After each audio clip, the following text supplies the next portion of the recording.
Hello everyone, and welcome to a bedtime edition of why are these birds such a mess?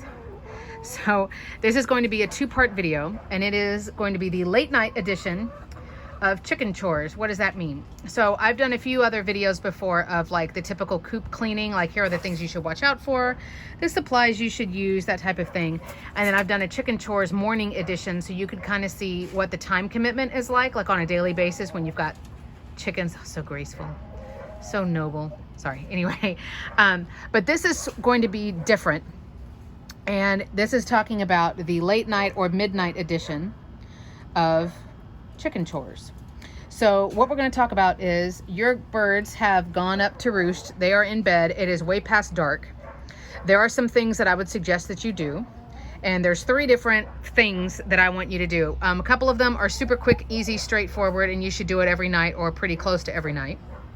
The other one is a medical check, and I'll talk about what I normally do, but that doesn't have to be done every night. So I know that some of you have a lot of chickens. Some of you have just a few like I do. Some of you have the auto closing coop door, so you may not even necessarily go out at night to check on your birds.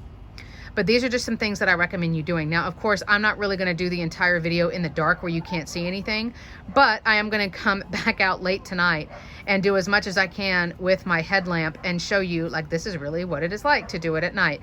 But all of the descriptions and stuff I'm gonna do right now.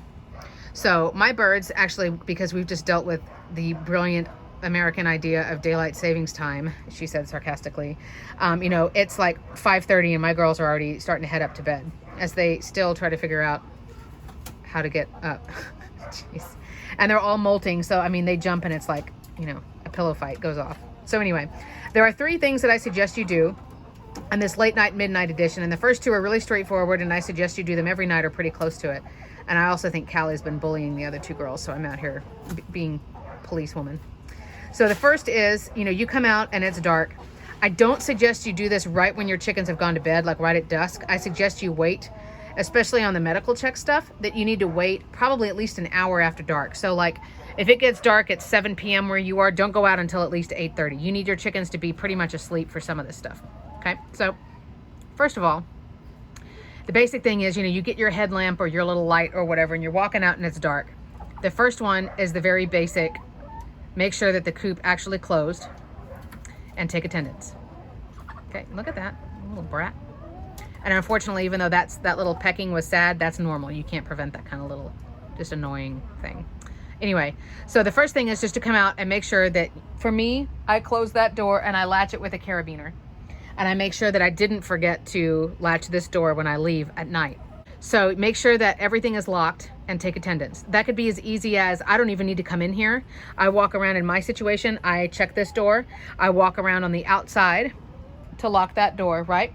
And then I can go around on the outside right over there and count fluff butts. And I know that my girls, when they sleep, my 2 brown girls are over here, so it's 1, 2. And then my 3 black and white are right there. So I count 1, 2, 3, 4, 5. Okay, we're good. Honestly, if your chicken is extremely ill or extremely injured, they won't be going up to roost. They would be staying down on the ground. So if they've made it up to roost, then chances are that you know, there's not anything horribly, devastatingly wrong. Okay, so you're good. So take attendance. Okay, and I know that sometimes there's late nights. There have been times where we've come back, you know, from dinner and it's late, and I have an alarm set on my phone that says put up the chickens, that goes off, you know, and I adjust it during the time of year on what time they go to bed.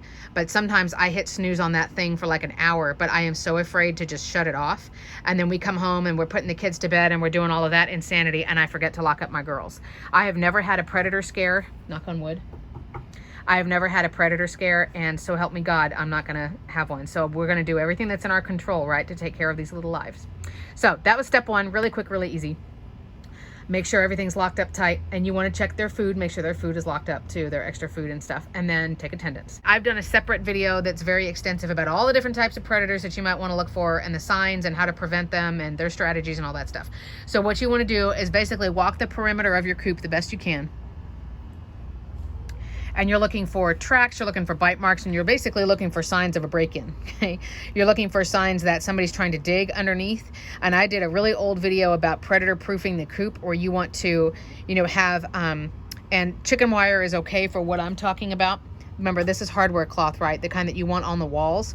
But if we're talking about making like a barrier under the ground, it can be chicken wire. But what you do is you staple it to the outside of your coop, and then you actually put it either on the ground and use like those special like ground staples that are like this, or you use like, you know, camp tent hooks and put it in the ground out past the point of the coop. So instead of it just being a vertical barrier, it goes out horizontal for at least a couple of inches. And that way, any predator who's trying to dig, which would be coyotes, raccoons, possums, there's a lot of them who would try. They can't because, haha, sorry for the fingerprint, what a newbie mistake, because you've got that barrier that's out extending. So you want to just kind of check the quality, make sure all the locks are still sound, nobody's been fiddling with latches for nesting boxes, all of that kind of stuff. If you don't know what kind of predators you have in the area, there's a couple things you can do. The first one is go ask your local chicken group or ask a local gardening or plant organization, because they'll normally know as well.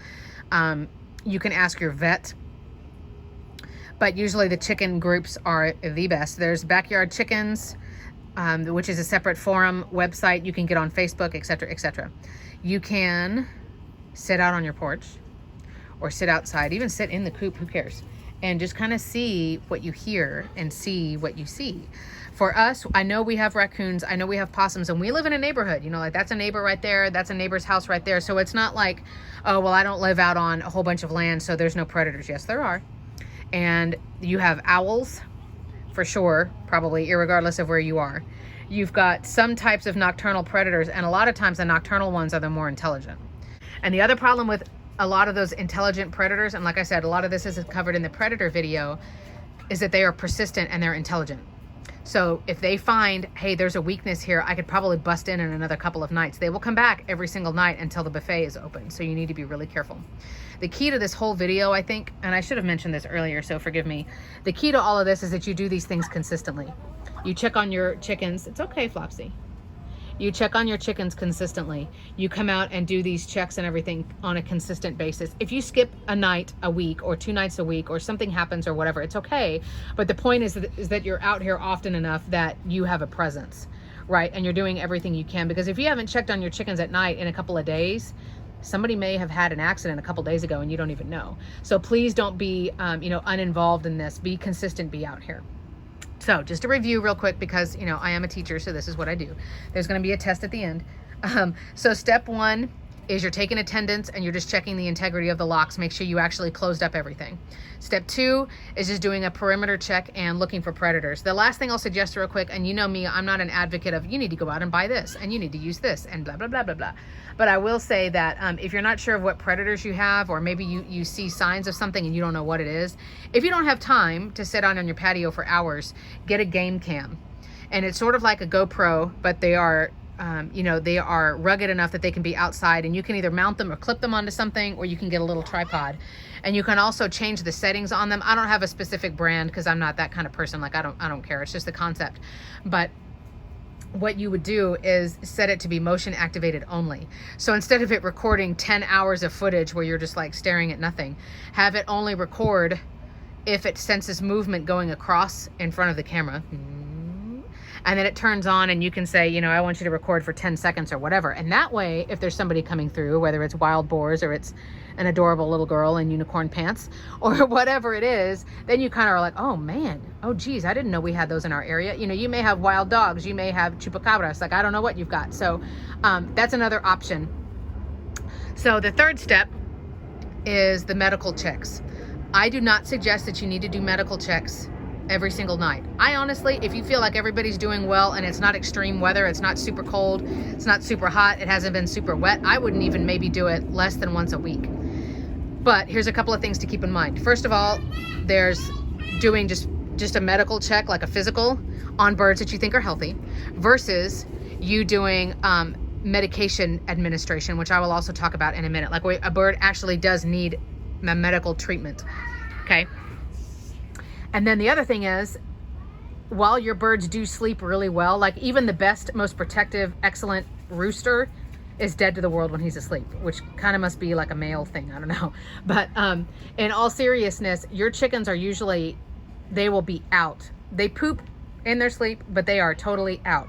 So hopefully you could go through, especially if you have a smaller flock, you could check everybody at once in one night, but it's possible that maybe you can't. If somebody starts to freak out, excuse me, or get fidgety, you may have to say, okay, I'm checking bird number 1, 2, and 3 tonight, and I'm going to come out tomorrow for the rest. So here's a couple of things that I would suggest that you do. And again, please be grateful that I'm not doing this video in the dark, but I'm not going to grab any of my girls right now because they're still awake. So you do need to wait, like I said, not at dusk, not right when they're going up to bed like they are right now. And they're like, lady, why are you in here? Like, you didn't even give us a pumpkin. Go away. You want to wait until they're deeply asleep. If they're still making little growling noises at you, little like angry purring sounds, or they're doing their nervous little cluck, like who's there, then you probably need to wait another hour and come back. Let them be really, really asleep. Now, people who argued with me on my channel when I was starting out and saying that chickens don't sleep flat on their feet, look at that. No, Calypso, sit down. You're not, like, sit down. She looks like she's petitioning. What are you doing? No protesting, sit down. But they don't try to grip onto anything. They sit flat on their feet. And it's 80 degrees out here, so it's not cold, but this is how they sleep. It's like they lose all of their bones and they just melt. So these are the things that I would suggest you do in a medical check. Again, you need a headlamp. I will show you. I will model it for you. Oh, Lord. After it gets dark. But I wanted to give you, do you hear those growling sounds? What is it, Grace? Gracie. Chick. Hear it? What? What? Did you? Hi, girls. So that growling sound that you heard means they're sleepy, but they're not asleep. So you don't want to be grabbing a bird and doing anything when they're still doing that, because you're going to be fighting with a panicked, half-asleep chicken, and they do not see well in the dark. That was good, Grace. There's my finger. There it is. That's Gracie and that's Lacey. This is my alpha Calypso. So that's why she's still kind of on alert. Like, hey, Eddie's girl, go to sleep. All right. So step 1, what we're going to talk about without grabbing birds. All right. So the first thing is that your chickens poop when they sleep. So when you come out and you're checking, if you can see their parking spot, if you will, and see, you know, who pooped where, right? Like the poop that's down on the end is going to be Blue's, because you just have to think about where they're aiming and check their poop. Now, remember, all birds, the urates, or the equivalent of urine, and the fecal matter, or the solid matter, is all in one thing. But because they normally only excrete solid matter, even though they drink a lot of water, 1 or 2 poops a day or a night are going to be pretty runny, just to balance it out, right? It can't all be solid. So you will get a runny poop every once in a while. And for probably about 12 hours after they eat something that's got a very distinguishing color, whether it's watermelon or it's blueberries or it's pumpkin, it will, it's like a very intense game of hide and seek over there.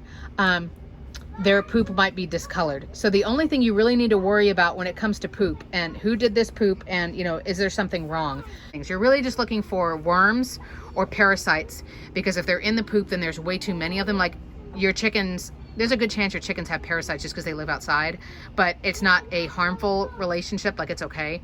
It's a matter of if they're pooping out parasites, then their body is completely overflowing, if that makes sense. Okay, it's the overflow, it's the excess that they're pooping out. So you're really looking for, when you look down and you say, okay, it's Gracie, right? Gracie, Lacey, Calypso, right? Okay, this pile is Gracie, this pile is Lacey, this pile is Calypso.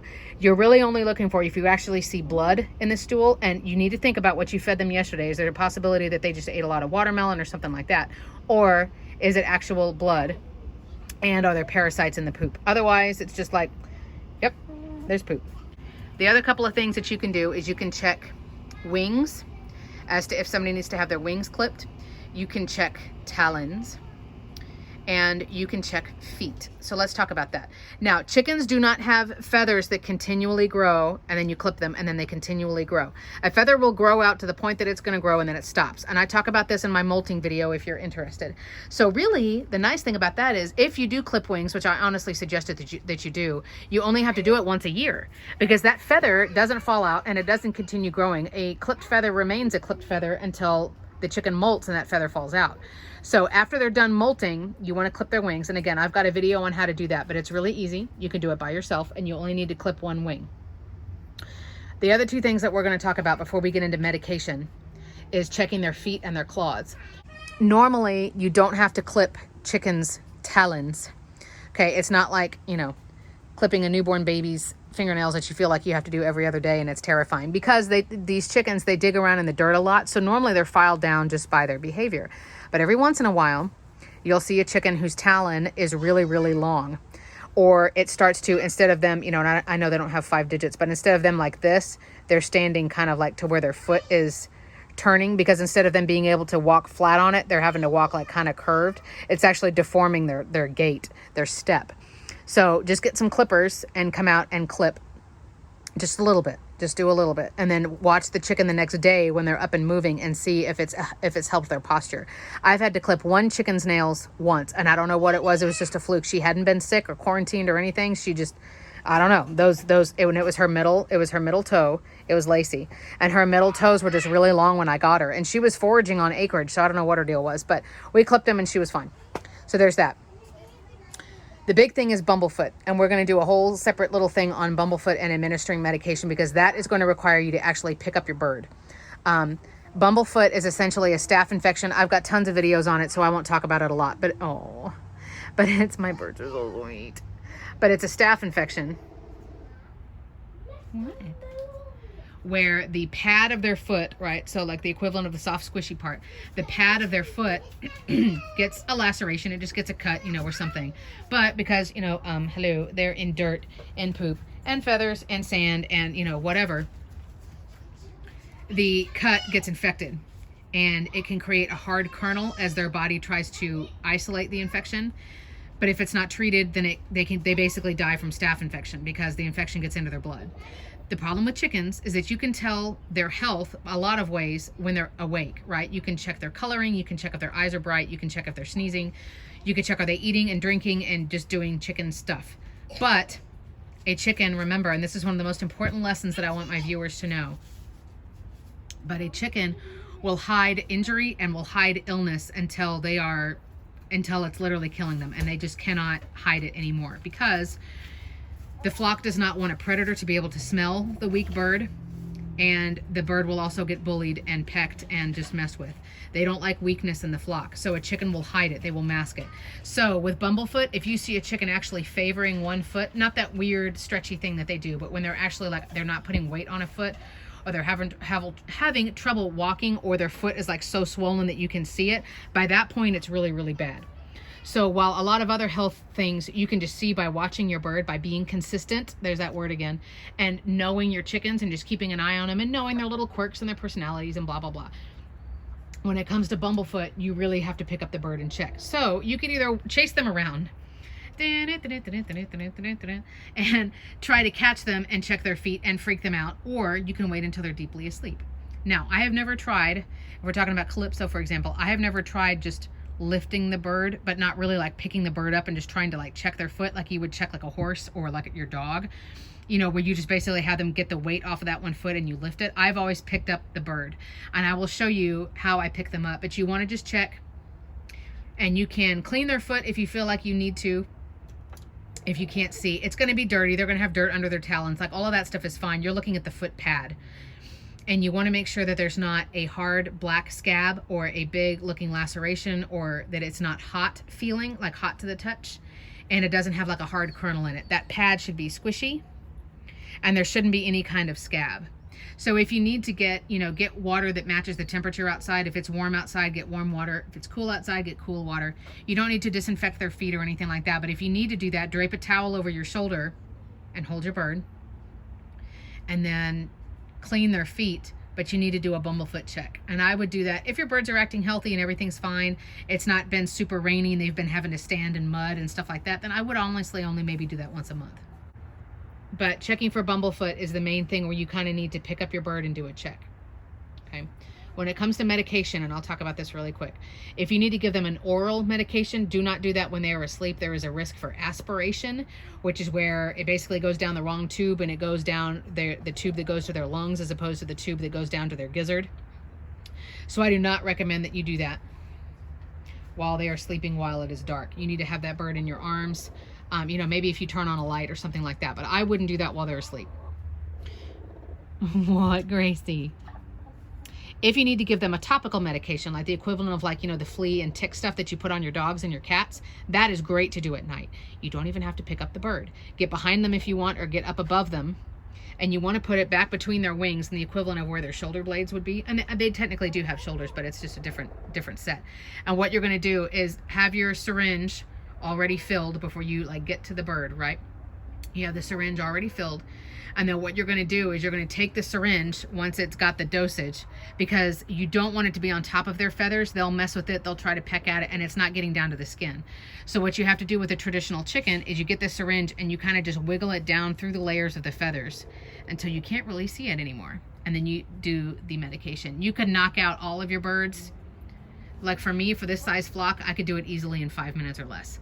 And when I did use Ivermax, which is ivermectin, which is a parasitic preventative, it's a dewormer basically.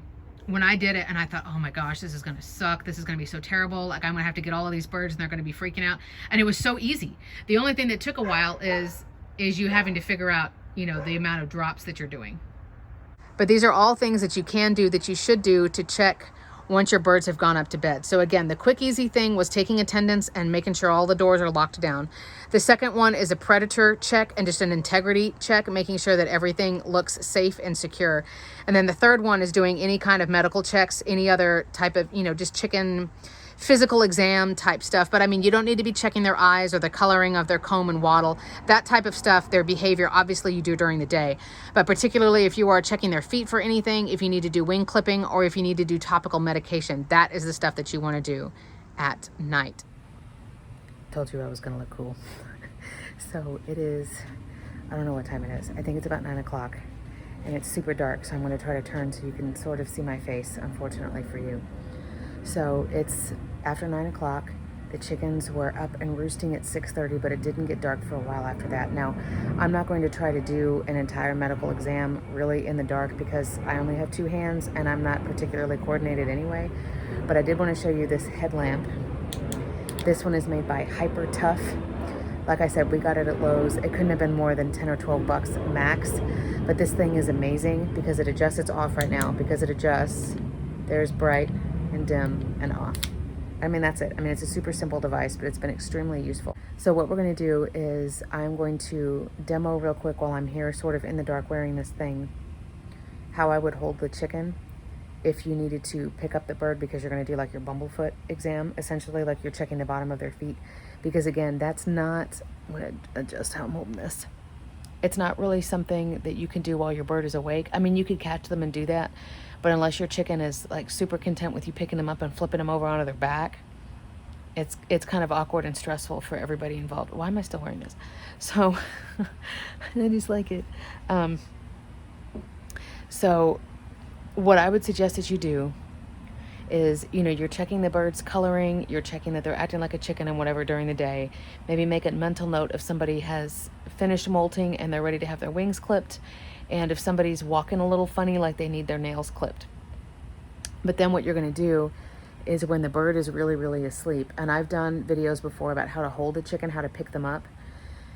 And what you need to be aware of is, and I'll do this really, really briefly, there's 2 things that you need to check when you're holding a chicken, whether they're asleep or they're awake or whatever. The first thing is that you keep their wings up against their body. You can't try to pick them up like under their wing, because you can damage the equivalent of their shoulder. And again, you know, their bones are very lightweight. They're not going to really show you an injury, so it would just be bad news. The other thing is chickens don't like to be picked up to where their feet are just hanging. They like to be supported. So it's good if you're holding a chicken upright that you keep either their feet or on a flat surface, like you have them over a table, or you're holding up their feet. So what I do when I'm picking up a bird up off the roost, I only have 2 hands, right?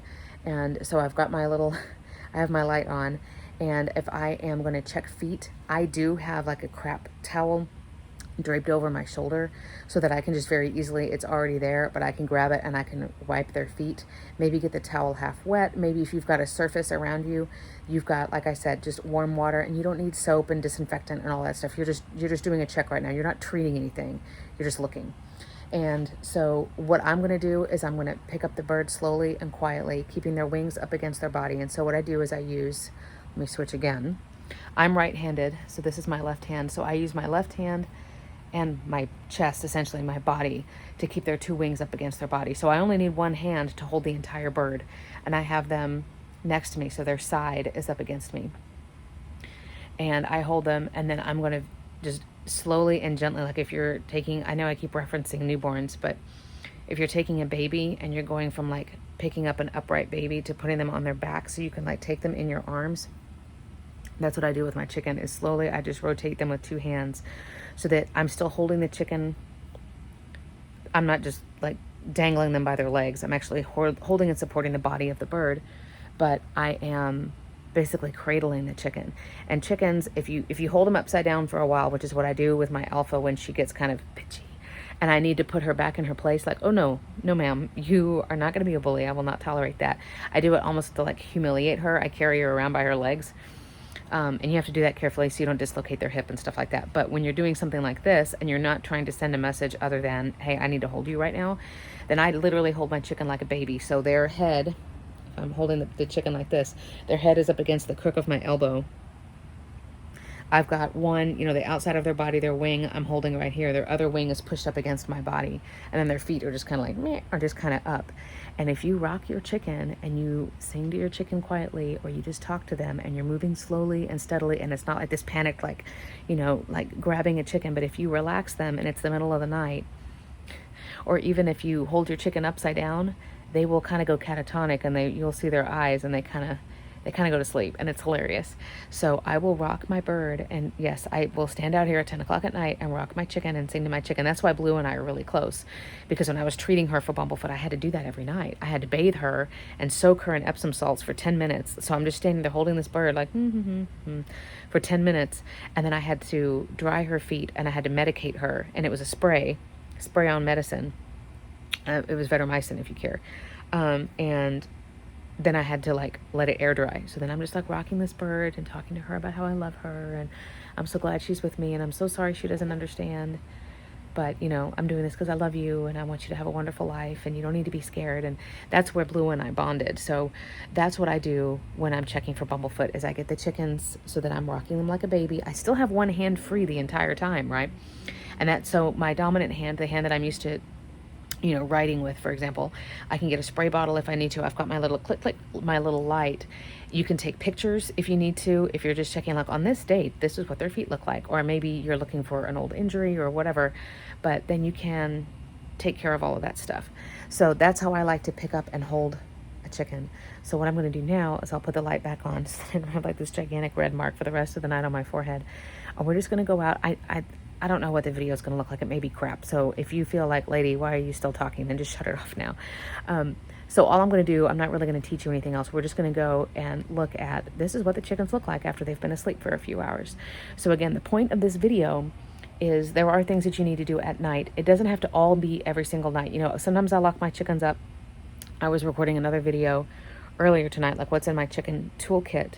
And I was sitting out there with them at like 6:30, and they're all going up to bed. So I was like, all right. So I locked them up early. It wasn't even dusk yet. But, the key here, the number one thing is to be consistent. Be consistent on just going out and checking on your birds before you go to bed. It doesn't have to be right when they go up to roost. But before you go to bed, before the late night predators, it's like, Jimmy Fallon is like showing up in your yard. But like before the late night predators show up, you've locked everything down. You go out there consistently enough, maybe not every night, right? But consistently enough that you can tell if there's a weak spot on your perimeter fence, or if there's a latch that looks like somebody's been messing with or chewing on or whatever. You double check you locked everything. You're counting your little fluff butts and making sure everybody's there. And if not, you know right now, and you can do something about it instead of finding out in the morning. And then, just doing medical checks where it's just like, hey, I'm checking for contraband, I'm checking for poop, I'm checking for bumblefoot, whatever.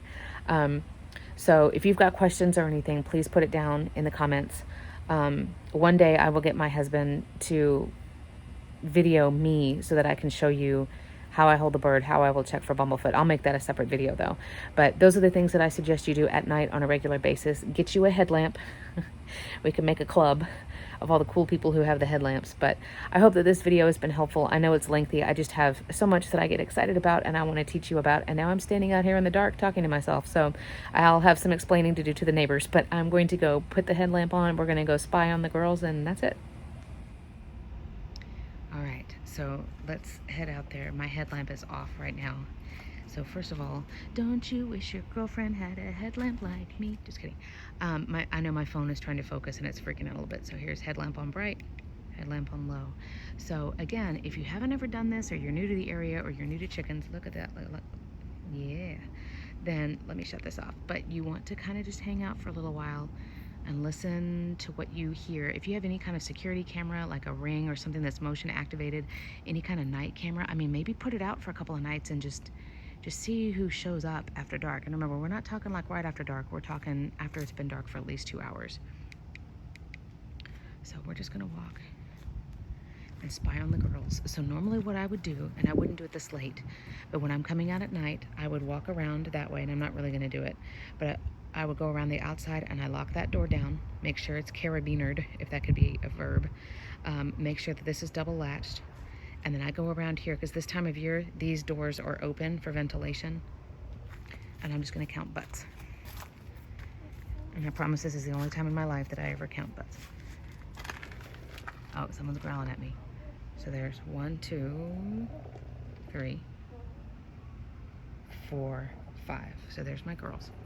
Now I've been out here talking for a minute, so they knew that I was out here, and I'm sure they're like, lady, now what do you want?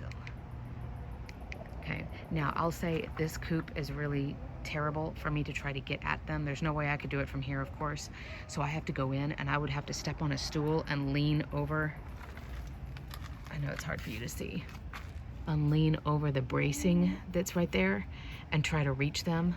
So it's really difficult to do. For me right now, it's really a 2-person job to try to reach the girls. But of course, right now, if they're awake and they're agitated, this is not the time where you want to grab them and try to get some work done. I mean, you're just gonna run the risk of them, you know, freaking out and being nervous and hurting themselves and things like that. So there we have it, Jurassic Park in the dead of night. But I'm Sarah, the Real Simple Mama. I can't believe you're still watching. You must be just as crazy as I am. But I love you guys very much. Thank you for the love and support. Thank you for subscribing. I have lots of other ideas of things that are going to happen. Things like, how much do chickens really cost? What I wish I had known about chickens when I first started.